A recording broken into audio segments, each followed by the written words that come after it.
Recording. We're live. We're recording. Hi, Martha. Hi, Jen. Hi. Hello. How are you guys doing today? Fantastic. I'm not gonna cough. Not gonna cough. We're all I think we're all in the green room. I think we're all just like full of pollen.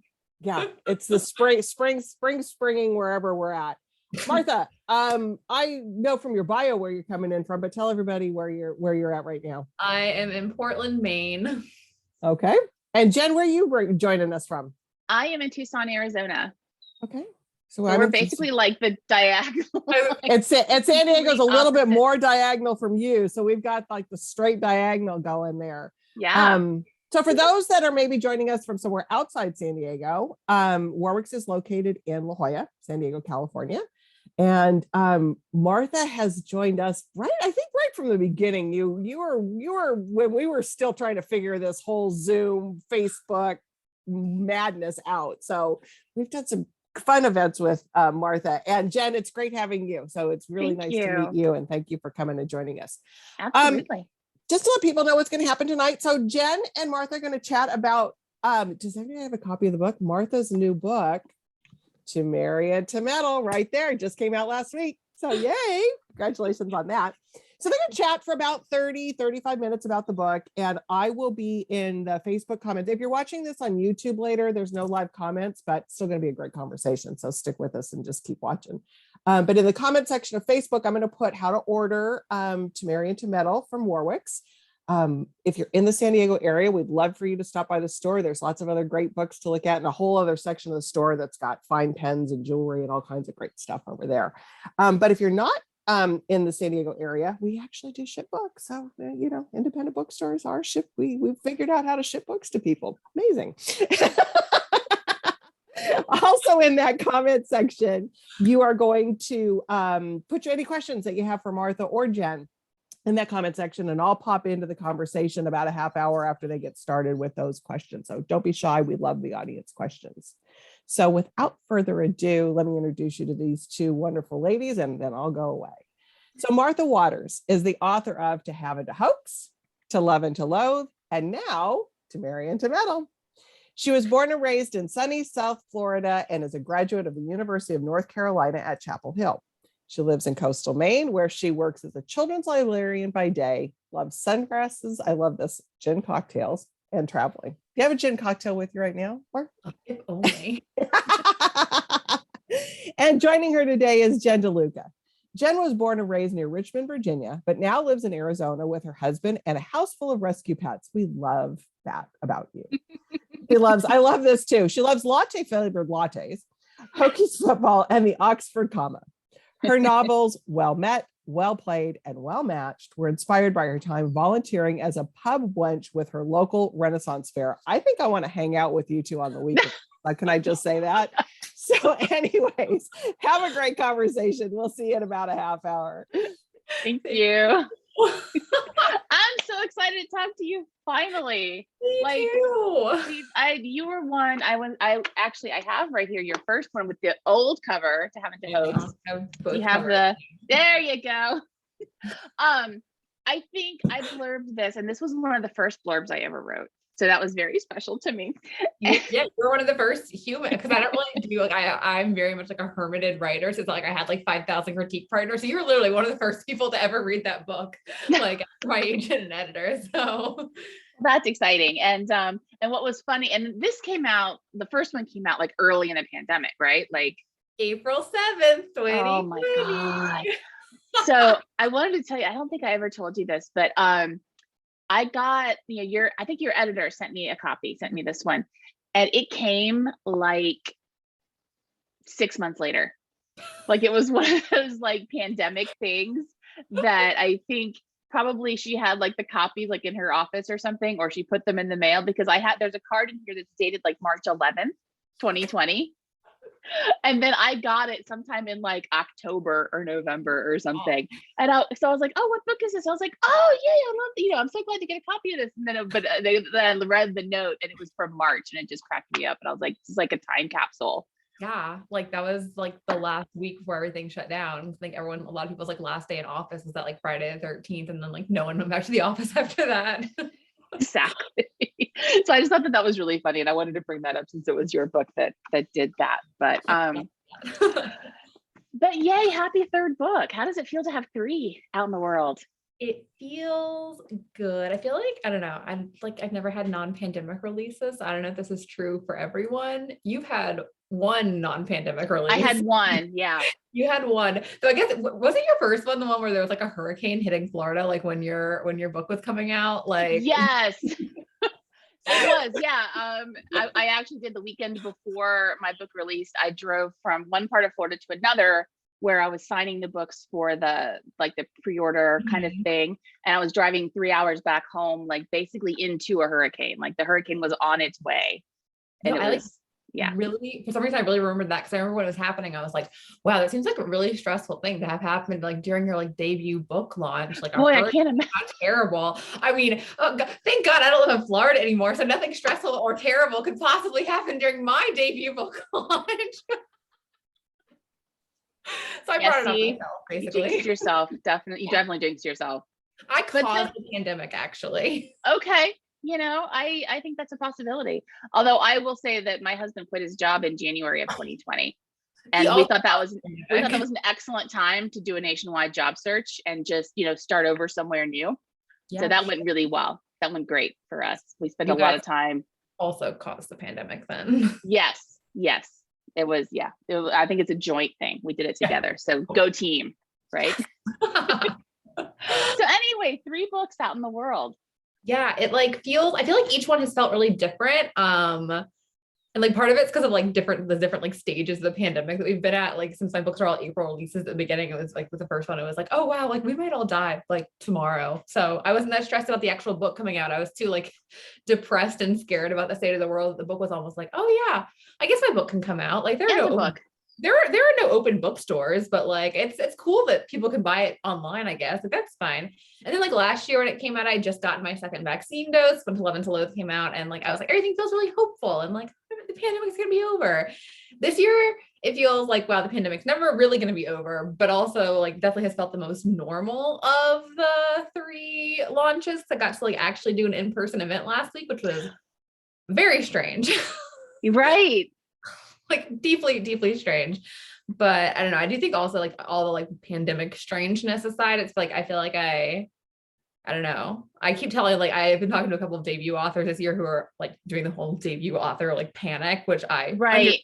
I know it well, but I'm like, I don't know, maybe other authors won't say this, but I think it does get better each time. Like you don't stop being anxious, but I stop feeling like each book is like the end all be all, like this is going to make or break my entire career. Like I'm going to die if like something great doesn't happen. I don't know. I don't feel that as much like with this one. Yeah.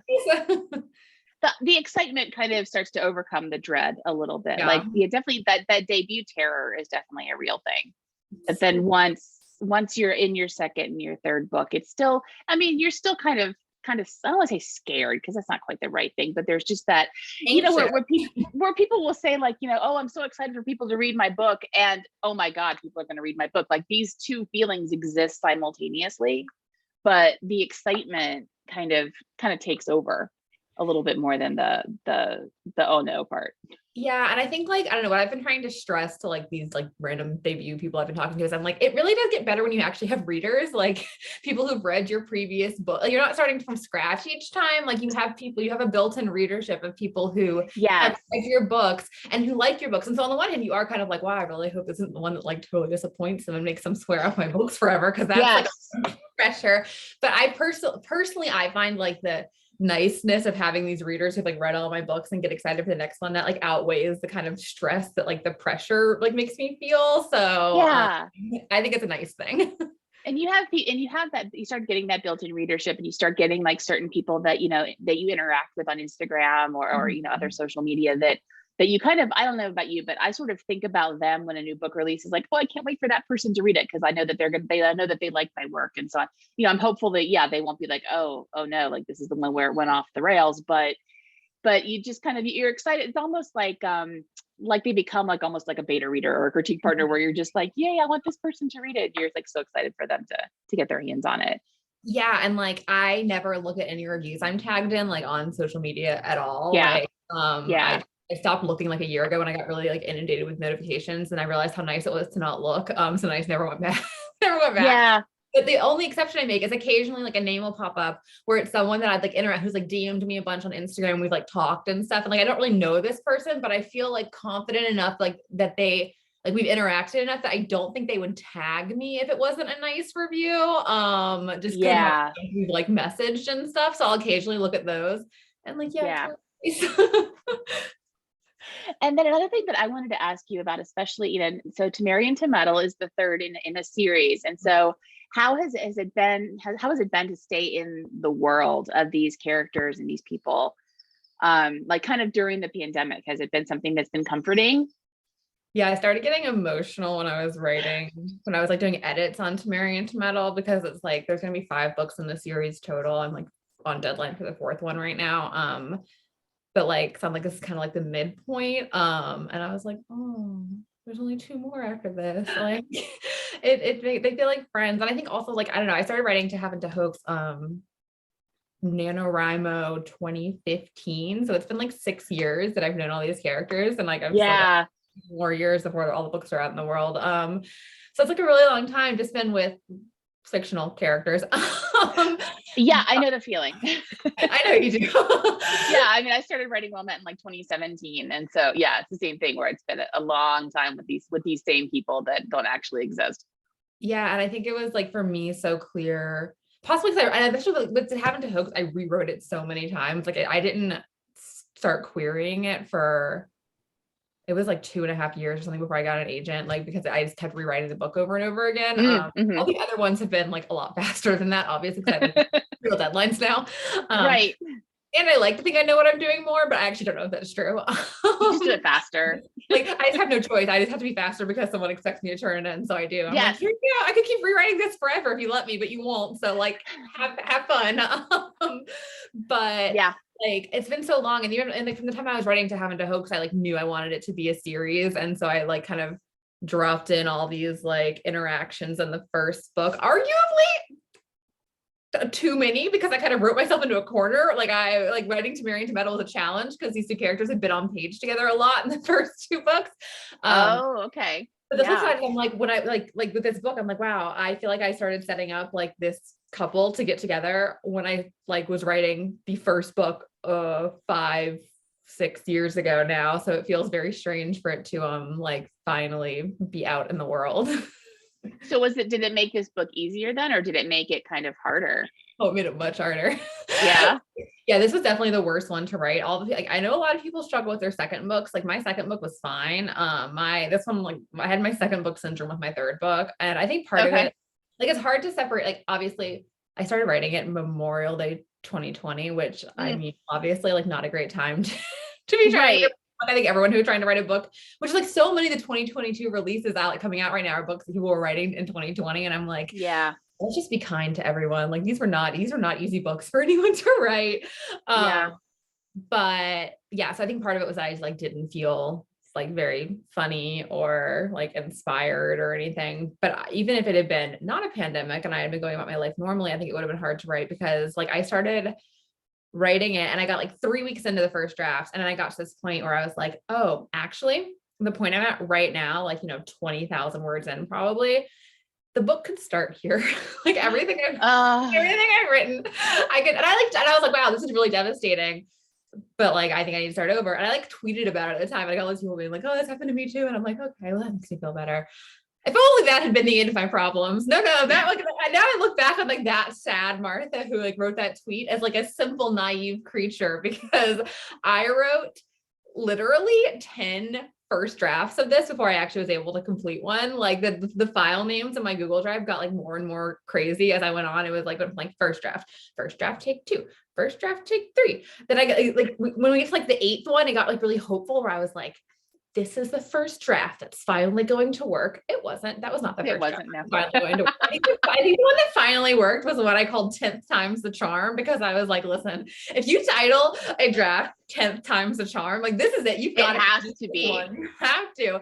And even then it was like, I kept like hopping around like where I wanted to start, like how much I wanted to explain like what had happened in the previous books. I always want them to stand alone, like as all like book should. And so I was really worried about jumping in too much into the action or like jumping too far back. And I was getting bored because I was like writing stuff like I was kind of like happening off page from like but like during the previous books. And I was like, I don't really want to write this. And then I finally thought I landed on something. So we like submitted some early chapters to my editor with a synopsis.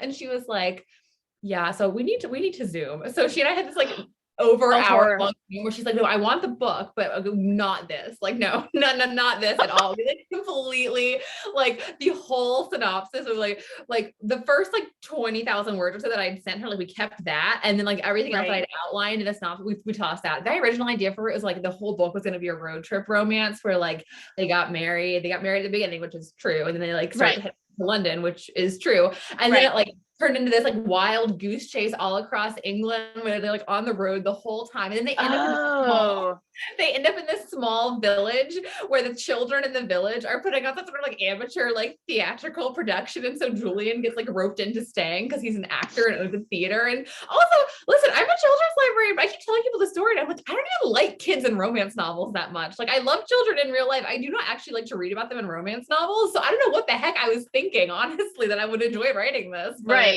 yeah, my editor was like, no, like we're not doing this. Let's send them back to London to like his theater that you've been talking about for like 2 books. Kind of the reason they got married. Like, let's do that instead. And I was like, yeah, okay, I see your point. Let's do that. Okay, but looking at the book itself, though, you can see that because they do start that wild goose chase, right? And then they kind of change their minds and go back to London. So now I can see your author process happening with the actual narrative.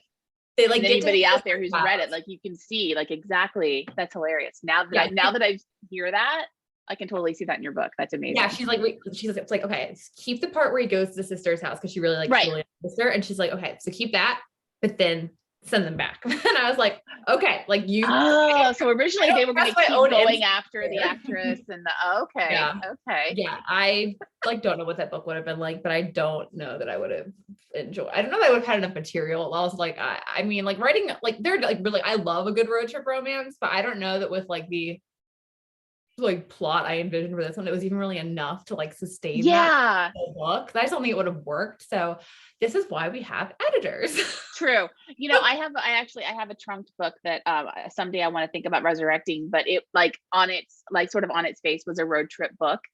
And like in thinking about it and plotting it, I was like, oh, this is really cool, you know, on the road doing this. But it was like there were only so many ways that I could be like, and then she got in her car and drove some more. Like it was just sort of, how long is this going to how long is this going to go on? And I got myself stuck on how am I going to make this road trip interesting? Yeah, it was like I feel like it's an interesting like structure for a book that's like, okay, so it's like forced proximity, which everyone loves, like people like romance so much, but you have to like have a series of things happen to them that feel like interesting enough to like kind of sustain the action where you don't just feel like the author is like writing for the sake of writing, like just to like kind of like keep the ball rolling. So I do feel like it's like surprisingly difficult to execute. Well, and you can't get up and walk around your room, you know, you're stuck in a carriage, you know, there's not a whole lot of, blocking you can do for your characters or anything like that because they're sort of stuck in this little tiny box. And I think I really thrive off of like a big cast of characters. Like as soon as I started writing To Heaven to Hoax, it was clear I was going to turn this into a series because I like wrote a bajillion side characters and I was like, I love all of them and I want them all to have books now.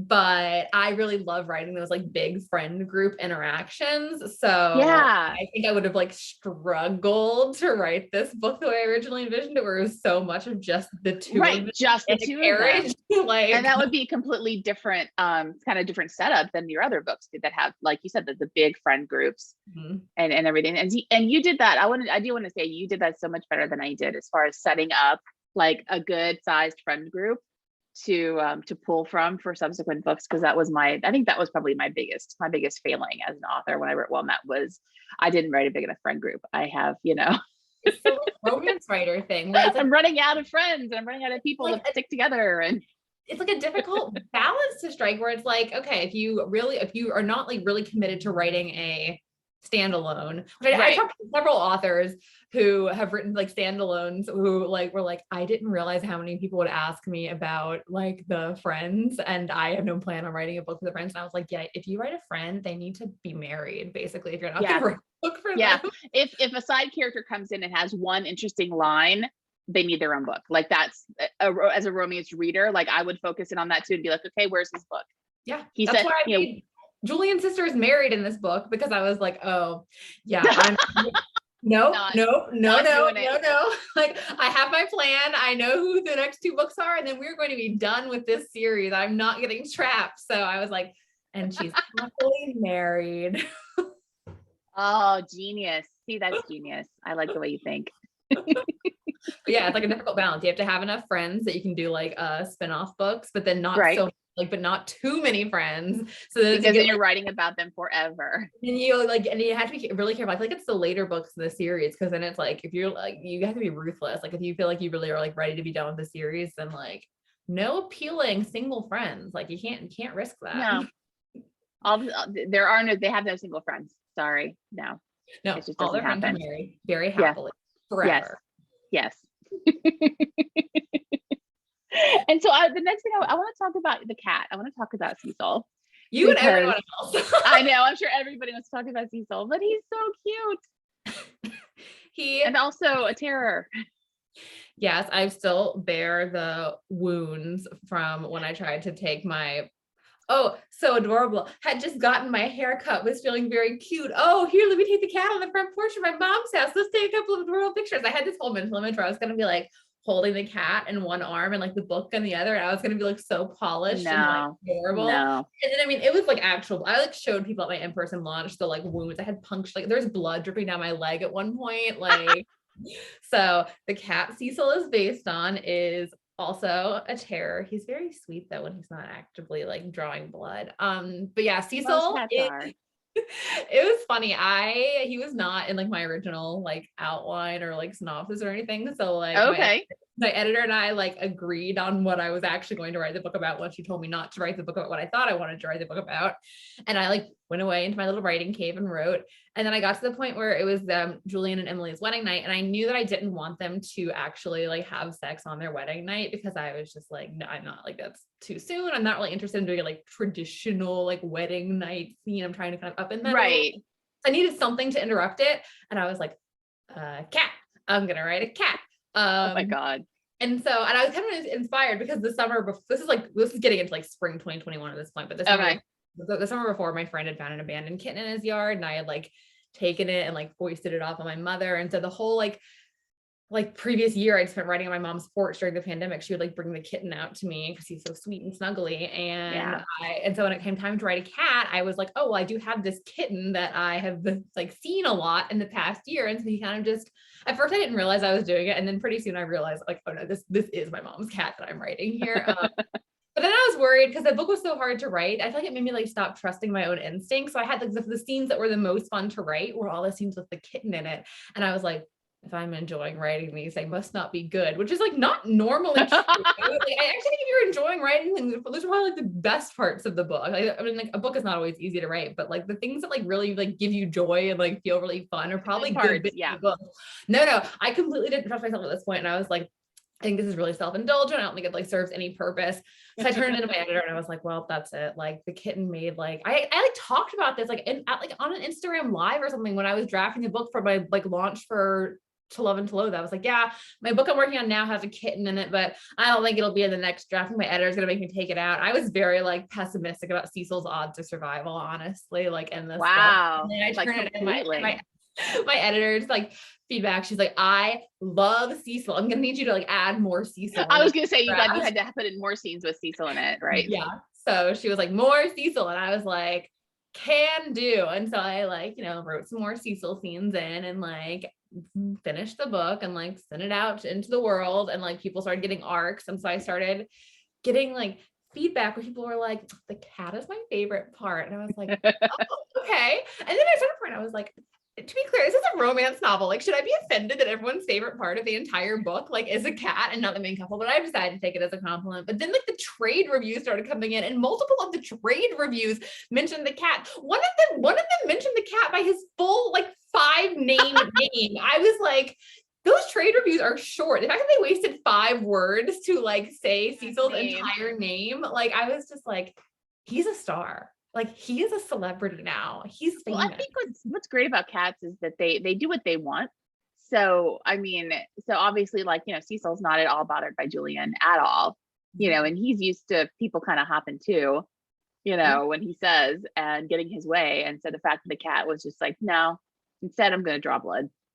Yeah. And my mom is very sympathetic to Julian because she's the one who has to actually live with this cat like day to day. And I mean, she does love him. He's like really sweet with humans, but he's also very mischievous.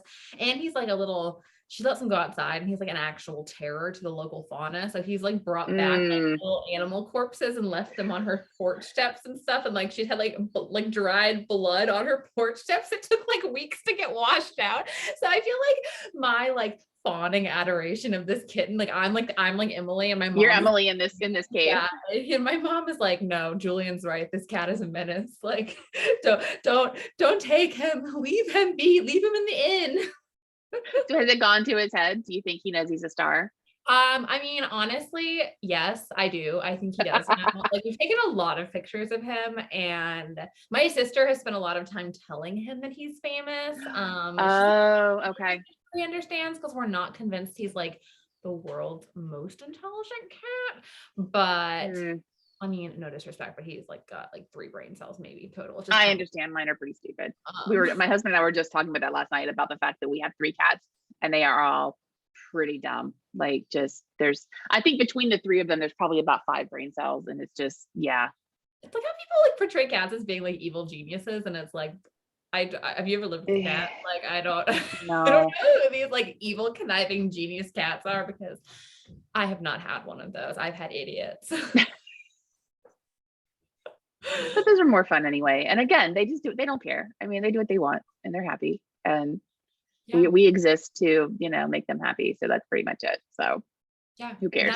Now the danger is that I know how much fun it is to like write a cat into a book, and you're well played has a cat, right? Yeah, Stacy's cat Benedict is he was based actually off of a cat that I knew at a Renaissance fair. Really? There's a couple that travel and they do a little show, and they adopted a cat out of a parking lot. I think it was out of a parking lot, but just adopted it from, you know, wherever they found it. And he's probably 4 or 5 now or older.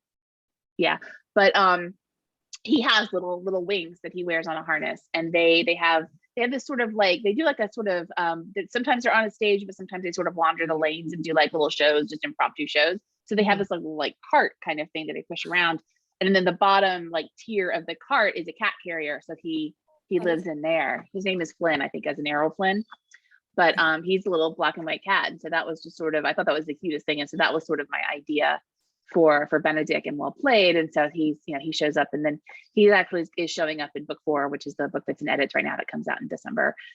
So I got to spend some more time with Benedict, and it's I don't know, like, it's really comforting to have a cat in a book. I don't think there are enough cats in romance novels, enough pets in romance novels, honestly. So, I mean, I'm, you know, I've always had pets instead of children. So I'm very much, and I'm not quite as kid friendly as you are, but, so to me, like, it's much, to me, a happily ever after involves, you know, a spouse and a dog, or a spouse and a cat. And so I love putting those in books, and I think I'm gonna have to do more of that later. But it's been really fun to revisit having Benedict around and sleeping on your head and hugging your pillow and that kind of thing. So yeah, no, I feel like so many epilogues are just about all the babies that everyone has at the end of romance novels. Yeah. And like, I mean, obviously I love children. I'm a children's librarian, but I've spent most of my adult life feeling pretty neutral about the idea of ever actually having children, because I spend a lot of time with them already. Right. And so like, I've never been like not wanting kids. I still feel that strongly about wanting kids either. So when I read every single epilogue where it's like, yeah, and then they had babies, I'm like, Another one. So yes, more romance novels that end with people without children who just have a bunch of pets, please. Yeah. Like Oh yeah, that's so far I have not had a baby. I'm not a baby epilogue person, so I don't see writing one anytime soon. It's just not my thing. I haven't done any epilogues yet in mine because they all like take place so close together that I like felt That's weird. true. Yeah.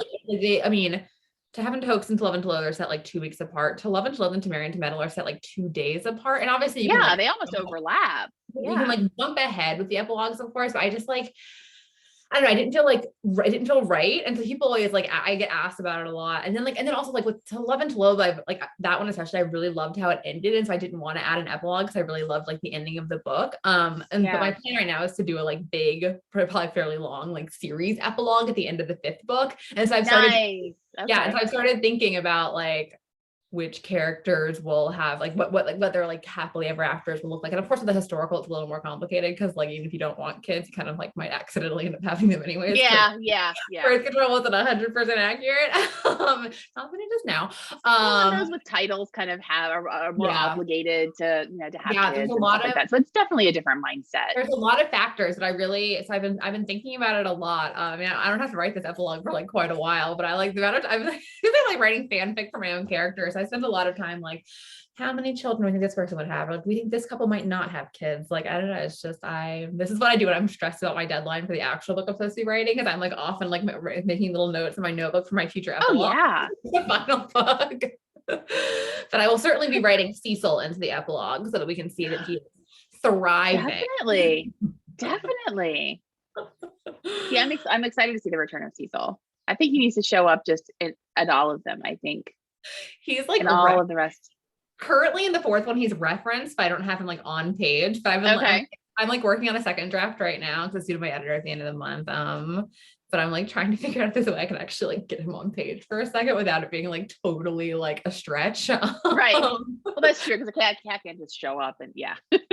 Yeah. No, there's like a house party at the end of the set of the 4th one, and I'm like, what if she like brings Cecil? I bet she would. She would totally bring Cecil. Like, so what if she would absolutely bring Cecil? Just, like escapes, and then there's a cat running around this like large country house. Like that seems like a good thing to include in this book. So we'll see if I can work it in. Now, book 4. Tell me the title again.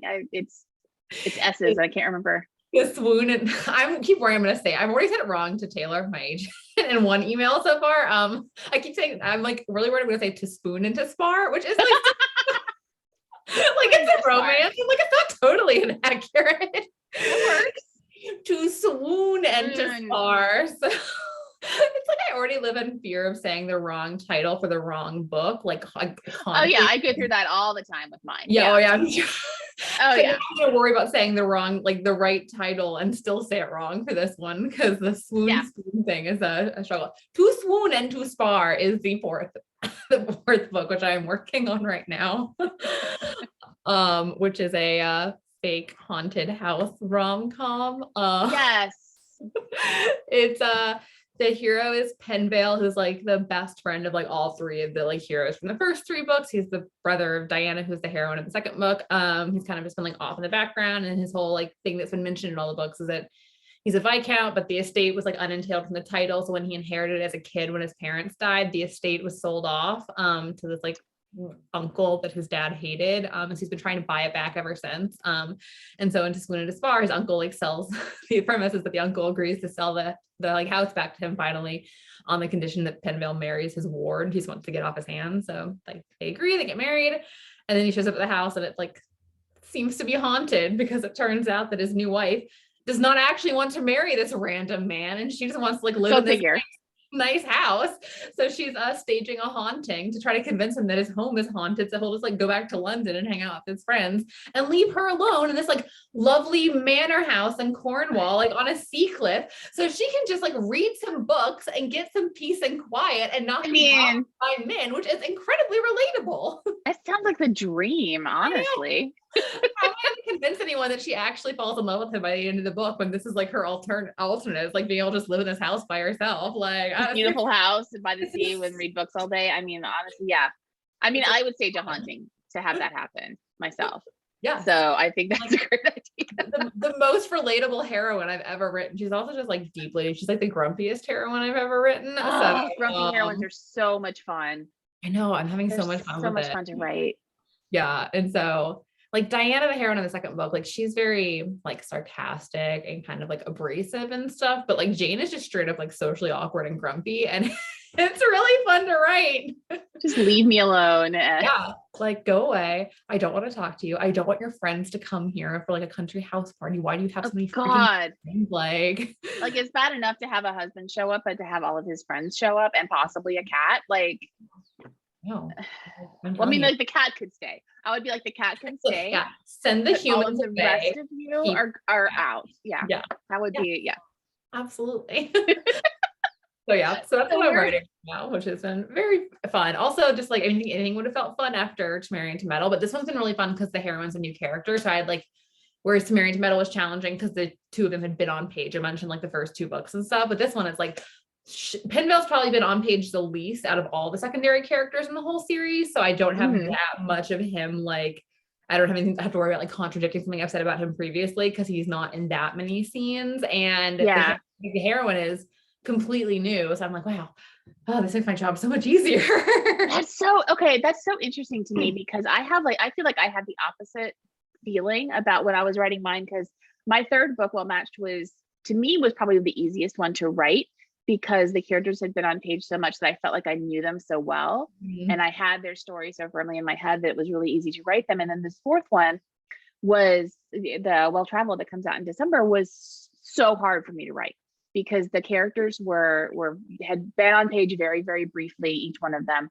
And I had to basically figure out who they were. And it was going from, a book where I knew the characters like the back of my hand to who the heck are you two? And figuring out their story and getting it right. So it's very funny to me that you were like, oh, this is the dream. And I am like, it was a nightmare for me. The grass was always so greener. hard. Like, but yeah, I just think that's so funny that it was so much easier for you. And like that to me was so hard to do. I think it's also like, I know that my fifth book is going to be another situation like To Marry and to Meddle because it's about West and Sophie, who are two other side characters who've been okay. a lot in the first few books. And I get a lot of readers asking about them, which is like, no pressure at all. Oh God. Yeah. No pressure. So I feel like it's going to be a similar situation where I need to make sure I'm not contradicting anything that I've already said about them. I have this like daunting task ahead of me with the next book. So this one has felt like a little bit of a like break. It definitely has its challenges. Like I feel like it's taken me a while to like I knew what I wanted like the heroine of the fourth one's like personality to be, but I feel like it's not as nuanced as like the other like the past couple of books have been at this point because I'm still getting to know her a bit. But at least I don't have to worry that I'm going to write something, which happened in To Marry and to Meddle. I turned it in, my editor was like, within the prologue was like, I hate to do this, but this actually contradicts something you said in the like previous book. I'm like, already in the prologue. So I don't have to worry about that with this one, which has been like kind of relaxing. So it's just that, okay. I can understand that. Honestly. I can totally understand that. Well, we are about like half an hour, a little bit over in. So I don't know if we have any questions right now that we can answer. You actually do have some questions to answer. So fantastic. Yeah, both of you do actually. Oh God. And so Martha, just real quick, because I always I butt my questions in first before everybody. That's your prerogative. Exactly. It's like I'm hosting this. I'm going to get my question in. You mentioned that. So is this series? And I think you said it, but I was doing something else. Is this just five in this series, and then you're done?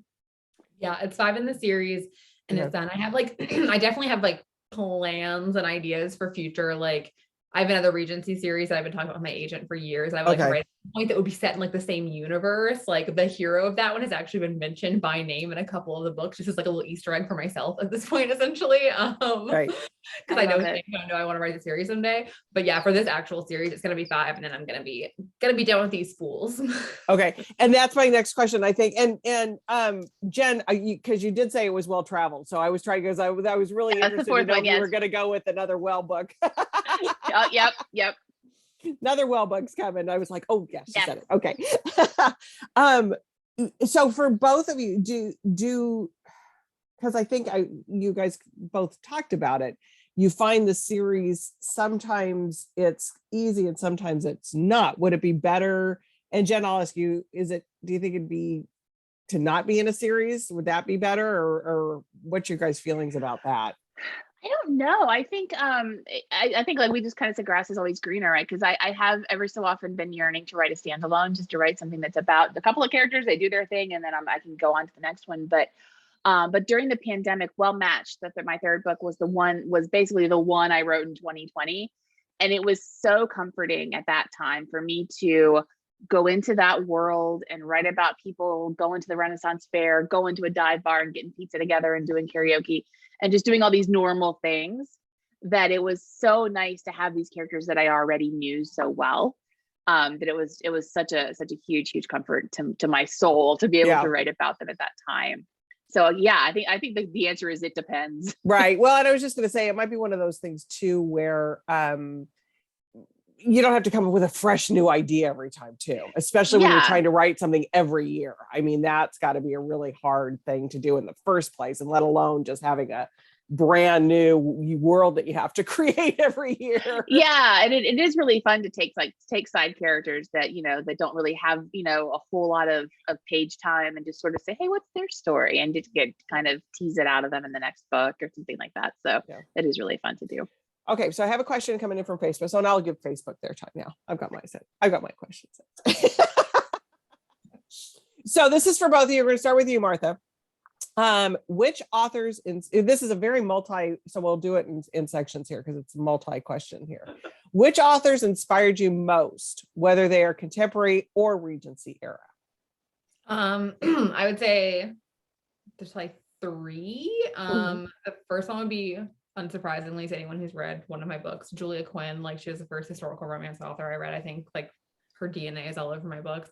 Loretta Chase is another historical author who I really love, who just I think is so funny and writes such incredible like dialogue, and her books are so clever. So I just adore her. And the third is a contemporary, and it's Lucy Parker, who I would read.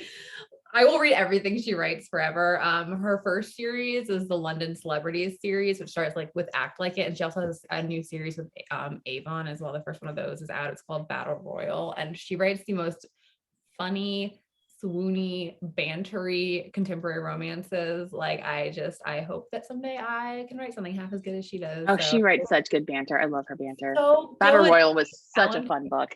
I love her. All right. And so, because the second part of the question I probably should have read anyways, because the second part was, if it's Miss Austen, which Austen book is your favorite and which Austen adaptation? So we'll get back to the adaptations later for you, Martha. But Jen, let us know which contemporary or Regency era authors inspired you.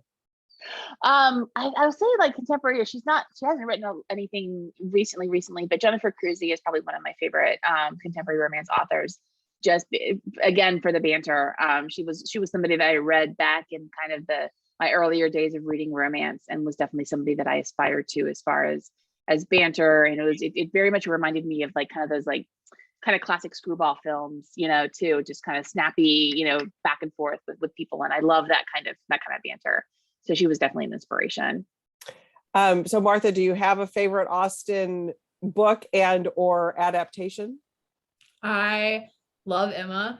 Emma is the best. Anyone who doesn't like her is wrong. Wrong. They're just wrong. But it's an incorrect opinion. No, she's so flawed. I just love her so much. Adaptation. I mean, I'm a sucker for the 1995 Pride and Prejudice, but I also really like the new Emma from like 2020 as well. The one that has Anya Taylor-Joy in it. So those are probably my two favorites. The like one of the like older ones and like one of the brand new ones. And 95, who was Colin Firth. Yeah. Colin. There you go. Colin Firth. We had a debate about this. The event that I did last week with Sarah Hogle, with someone asked a question of 95 versus 2005 of Pride and Prejudice, and Sarah and I are on have opposing opinions about this. So it got a little heated. I won't lie. Oh dear. I think we're still friends, but yeah. Might have to just silence her for a while. Oh dear. Okay, Jen, how about you? Favorite Austen book and adaptation? My favorite Austen is Persuasion. That's one of, and Persuasion, I will say that Persuasion is the one that I read last, and it was I got on this big Austen kick. I want to say probably probably like early 2000s. And I read all of Austen except Persuasion, because I didn't want to be finished reading Austen.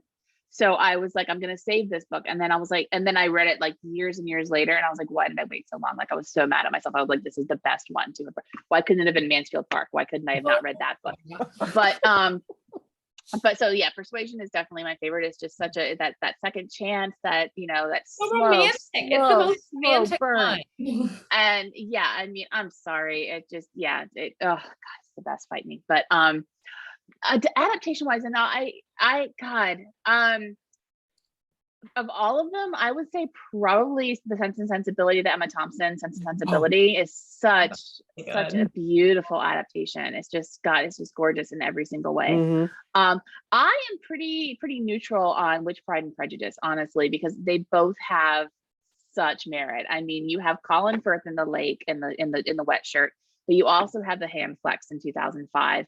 True. And I think what the 2005 one did was so interesting was I think I heard this on like a commentary or something, but they like they threw back like the costume design and everything up to when she actually wrote it, as opposed to when it was published. So all the costumes are like 10 or 15 years older. Like I want to say like right around 1800 instead of the 12, 18, 15. I'm getting my dates wrong. Probably I'm pulling that out of the top of my head. But so that like the you know, the shapes of the costumes are a little bit different and all of that. So I think that was a really interesting choice to make for that. I mean, and I come from a costume background, so that's me being a nerd as far as that goes. But so anyway, I think that's really interesting. But at the same time, when the 1995 one was out, I rented it from Blockbuster Video over and over and over and over. My husband was out of town one time for like 3 weeks, and I literally would rent it, and it was 2 VHS tapes, and I would watch it, and it was time to return it. I would return it, and then I would rent the other copy they had of it and take it home again.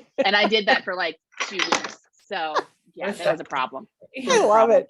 I love rewatching that. I love doing that. And Amanda's on here. She loves the new Emma. She says wild. And she loves Persuasion. And Colin Firth in the lake is for the win. Yeah.